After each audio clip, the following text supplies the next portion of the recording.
Bom dia, galera do EJD, tudo bem? Grata satisfação estar aqui no mundo das ideias, no mundo inteligível de vocês, procurando digamos assim, fazer com que o carro ande, vamos dizer assim, né, pessoal? Nós estamos na eminência de voltarmos às nossas aulas presenciais, tudo obedecendo os padrões sanitários, os protocolos e tudo. E vocês aguardem aí, fiquem nos comunicando, porque vai haver um comunicado e dizer como é que vai ser, como é que vai se proceder essa volta, né? Mas eu gostaria, assim, encarecidamente de pedir que vocês repassem os trabalhos, que vocês assistam às aulas, que vocês façam funcionar, porque o mundo não parou, a escola não parou, ela só mudou de face, e a gente pede muita colaboração de vocês, a gente pede muita a participação de vocês nesse sentido, né? Das aulas funcionárias, das tarefas funcionárias, da nossa videoconferência funcional. Nós estamos aqui para servir, né? Então hoje a nossa aula Ciências Humanas se divide em Geografia, História, Sociologia e Filosofia. Hoje nós temos a questão da filosofia. Pessoal, nós temos assim uma organização social. Nós somos organizados em 3 poderes: executivo, legislativo e judiciário, né? Cada qual tem os seus poderes. O executivo executa as leis, manda para o Congresso, o Congresso analisa, faz as leis. Aquilo que o executivo está fazendo de errado e o legislativo está fazendo de errado é fiscalizado pelo ministro Supremo, o Supremo Tribunal Federal, leva-se para julgamento e, dependendo do que for, pode até perder o mandato. Então nós temos o poder das leis, que é o judiciário, o poder de fazer as leis, que é o executivo, e o poder que é o legislativo, e o poder de executar e se fazer as leis, que é justamente o presidente da República na pessoa do executivo. Mas como começou isso, né? Porque se você consultar a história, você vai ver certas organizações sociais, por exemplo, na época dos impérios romanos, ali um cara se armava, organizava um exército, e assim, a lei quem fazia era ele, não obedecia a ninguém, era o imperador, mandava matar quem quer que seja, mudava a lei na forma conforme seja, uns matavam os outros pelo poder.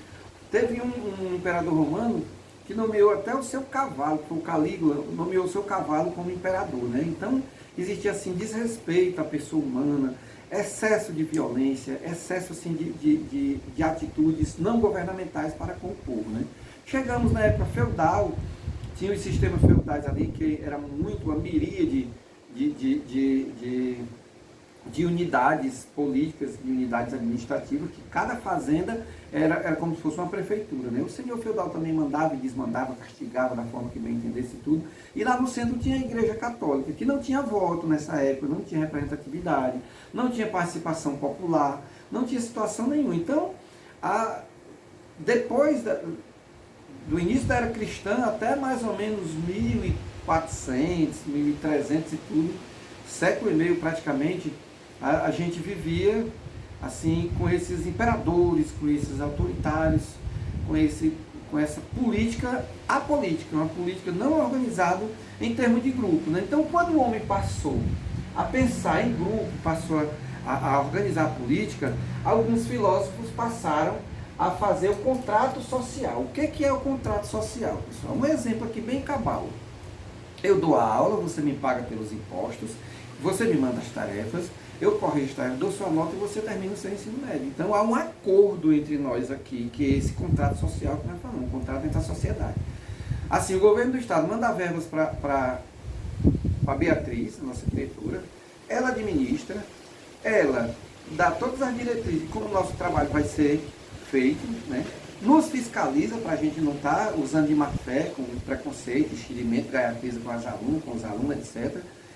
Não querendo também humilhar o professor, chegar numa grosseria do Estado assim de querer rebaixar o aluno, as leis vão estar ali. Então, esse entendimento em grupo, nós chamamos de contrato social. Mas eu estou falando de contrato social de maneira macro, de maneira maior. Tipo, governantes, presidente, reis, organização dos 3 poderes, executivo, legislativo e judiciário. Então, como foi que isso começou? O Thomas Hobbes, né, filósofo, ele propunha que o Estado, que a prefeitura, que o governo do Estado, que o presidente tem que ter um poder absoluto, um poder altamente autoritário, porque ele viveu um momento de muitas guerras, de muitas revoluções, as pessoas querendo tomar o poder através das armas, muita guerra civil, ele presenciou muitos reis mortos por parte do povo, das revoluções, e ele dizia que o povo, em grupo, apresentava uma incompetência tão grande de viver em grupo que tinha que ter um rei com um Estado bem forte, absoluto, com um exército que fosse para punir, fosse para impor medo, fosse para prender, bater, para que esse povo preservasse assim a sua organização social e de quebra defendesse a sua vida. Eles poderiam se manter vivos. Esse poder absolutista do rei mantinha a vida das pessoas que eles em conjunto só viviam em estado de guerra. Por isso que ele afirmou que o homem é o lobo do homem, o homem é o devorador do próprio homem, o homem que destrói o próprio homem. E então ele propôs no seu livro Leviatã um poder altamente absoluto. Por isso que os reis tinham a teoria do direito divino dos reis, ou seja, os reis eram mandados por Deus para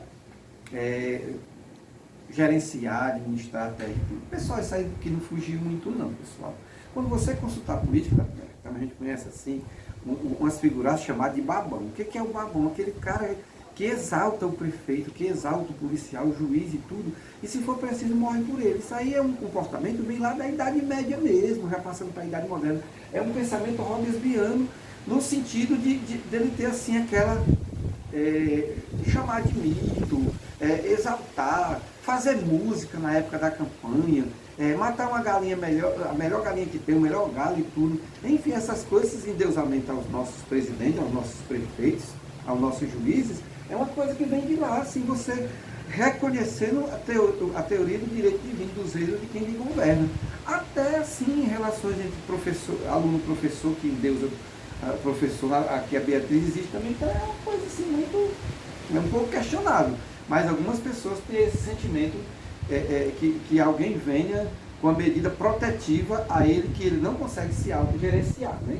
Então ele dizia que o Leviatã, que ia ser o grande rei, o grande mentor desse poder, para que o povo, bem pequenininho, bem diminuto, pudesse obedecer todas as leis. Vocês sabem que hoje não acontece dessa forma. A voz do povo é a voz de Deus, o povo unido jamais será vencido. E o povo tem voz, tem vez, tem a sua colocação social. Só que as pessoas não conseguem ir atrás desses direitos e de seus deveres. É diferente. Se você chegar, tem Ministério Público, tem Defensoria Pública, tem a Advocacia Geral da União, todos esses órgãos aí, de graça, para defender você, caso tenha uma pendência, uma peleja, alguém agrediu você e infringiu seus direitos. Agora as pessoas não procuram ter esse conhecimento, não têm coragem e perdem, digamos assim, a oportunidade de ter os seus direitos adquiridos, sendo feitos, sendo reclamados e sendo atendidos, tá ok? Então, segundo ele, as pessoas não têm vontade própria, o soberano que manda em tudo, e o Estado deve exercer a força, tá ok? Seria o contrato social, o acordo social que ele propunha para a população. Mas é como eu estou dizendo, existe muita guerra civil, ele queria tirar o poder da igreja de tempo, na época da Idade Média, a indústria já estava vindo, e a indústria, a primeira revolução industrial já estava querendo nascer, e alguém deveria administrar esses trabalhadores, ter o controle desses trabalhadores, tinha que acabar com o poder dos senhores feudais, que mandava e desmandava, mas era de uma maneira desorganizada, não era uma maneira pública, entendeu? Então o rei não deveria ser contestado e tinha a teoria do seu direito divino, ou seja, Deus é quem mandou o rei aqui da Inglaterra mandar gerenciar vocês, porque vocês são nobres pecadores e vocês não têm autoridade nenhuma de se autogerir, de gerir a sua vida, a não ser pelo rei. Quem vai questionar isso é John Locke, um outro filósofo, chegando já à Idade Média, e vai propor o Estado liberal. Aí a Revolução Industrial já acontece, o poder da Igreja Católica já cai, e uma classe que é chamada de burguesia, que foi justamente aqueles grandes comerciantes que começaram a comprar e vender as coisas nos burgos, que era chamado de feira, né? O comércio no sistema feudal era um comércio à base de troca. Esse comércio à base de troca só atendia as necessidades. Quando o pessoal começaram a trabalhar cada vez mais em oficinas caseiras, chamada corporação de ofício, que fazia essa produção e fiscalizava e administrava e era encarregada também de disseminar essa produção artesanal, as pessoas passaram, veio mais a facilidade da produção, nasce a fábrica, aí cunharam a moeda. Quando a moeda é cunhada, o dinheiro passa a circular e a produção passa a aumentar cada vez mais. quem é que vai tomar de conta da economia e do poder também a nível de sociedade? Não mais o rei, que só tinha titulação, só tinha aquele sobrenome, que era filho do fulano de tal dos Anzóis, que tinha o sobrenome, que era neto do fulano de tal dos Anzóis, que você sabe que a monarquia passa de pai para filho. A Igreja Católica ela é quebrada um pouco, por quê? Porque ela tinha o poder quando ela estava aliada ao sistema feudal naquela sociedade agrícola campesina. Quando esse pessoal migra, que nasce a indústria, que nasce a fábrica, que nasce as cidades, que eles passam a se avolumar nas cidades, ele não ia dar cartaz a um rei que tinha sobrenome importante, nem tampouco a Igreja Católica. Bem na paralela surge a Revolução Protestante Martim Lutero, e aí eles vão ter um outro pensamento em relação à cristandade. E um desses pensamentos da cristandade é justamente incentivar cada vez mais o processo industrial produtivo. Então quem é o cara da vez? O burguês, o empresário hoje, o grande investidor e tudo, que acaba de tirar o poder divino dos reis, que ficou obsoleto, e o poder da Igreja Católica, e também o poder dos grandes senhores feudais. Ele passa a ser o senhor que ainda hoje permanece, que é a burguesia que manda, as grandes corporações multinacionais, as grandes empresas nacionais, as grandes fábricas, é quem tem o poder da televisão, tem o poder do salário sobre uma massa da população, tem o poder de taxar os produtos, tem o poder de fazer com que o seu deputado seja eleito, tem o poder de barganha lá em relação aos preços, está aí o poder constituído para a burguesia do século XV, XVI até então. Então, John Locke promove o Estado liberal, que é esse Estado capitalista, o Estado de investimento, o Estado da oferta e da procura, o Estado do emprego, do industrialismo, né? A ausência da propriedade privada gerava os conflitos. Você tem que ter o dinheiro para comprar terra, para comprar fábrica e tudo, senão você gerava os conflitos. Você mandando em toda essa propriedade privada, você mandando na sua empresa, você acabava com os conflitos, porque as pessoas passavam a obedecer, tá ok? O poder não se pode ser por herança, acabou essa questão daquela relação monástica. Se você tem competência de administrar e você enriquece, certamente você vai ter poder de barganha, você vai ter poder de dinheiro, você vai ter poder de tudo, você vai ter os poderes na sua mão. Gente, vamos só comparar aqui.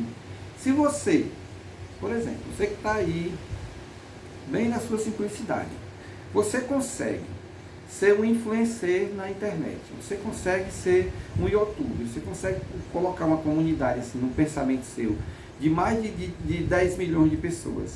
Todas essas empresas automaticamente vão procurá-los, porque no momento que você está contando as suas piadas, contando a sua experiência de vida, falando daquele estilo de vida, tem 10 milhões de clientes vendo você, de quebra vai ver a Coca-Cola, vai ver a Pirelli, vai ver a Parrilha e vai ver as marcas aí e tudo. Aí você consegue ser o quê? Um bichão aqui na Pinaretama. Você consegue enriquecer na Pinaretama. Hoje você está levando um salário, eu estou botando por baixo de 60, 70 mil reais e tudo.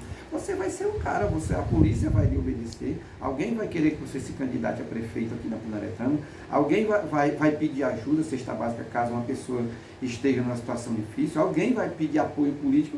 Vocês sabem dessa situação. Então foi dentro desse contexto que, se você moveu competência e conseguiu bens, conseguiu ficar rico, você passa a mandar. É diferente que se o cara mais rico da Pinaretama, em terras, assim, um cara aqui da Pinaretama tem 5 engenhos, e ele deixou esses 5 engenhos de herança para aquela pessoa, talvez a pessoa não consiga ter influência que você, como o youtuber nas redes sociais, conseguiu ser influencer e passou a ter esse poder econômico e poder de influência nas massas, né? Aí vai nascer o poder legislativo com o direito do voto, certo? Ou seja, quem é que vai enfraquecer a Igreja Católica? Quem é que vai enfraquecer o poder do rei? As eleições votando em quem? Nos burgueses. Então os burgueses, surgem aí os deputados, os senadores. Você vê que na Inglaterra tem a monarca, que é a Elizabeth, e tem a Câmara dos Lordes, tem o parlamento, tem o primeiro-ministro, que é colocado pela burguesia, que é um segundo presidente, vamos dizer assim, e tem também o parlamento, que são os deputados. Ou seja, teve a divisão do poder entre o poder executivo, que era um rei, um monarca, um ditador, e o poder legislativo, que agora manda na paralela aí, que é justamente os deputados, né? E uma crítica que se faz, a igualdade, a fraternidade, a liberdade só era para os ricos, porque os pobres, mais uma vez, eles estavam presos dentro das do pensamento da igreja medieval, estava preso dentro do pensamento campesino do senhor feudal, agora ele sai, ele migra para a cidade e passa a ser o preso dentro da fábrica. Ele passa a ser o operário trabalhando 14, 16 horas por dia, de domingo a domingo, ganhando um salário de miséria, ao invés de ele morar, antigamente ele morava numa casa dentro do feudo, hoje ele está morando numa favela, e aí foi a composição histórica do industrialismo, das mudanças políticas de lá para cá, tá ok? Foi esse o meu recado, espero que tenha chegado no âmago das suas ideias, passa o feedback aí das situações e aguarda aí o retorno dessas aulas. Fique em paz, bom dia para todos.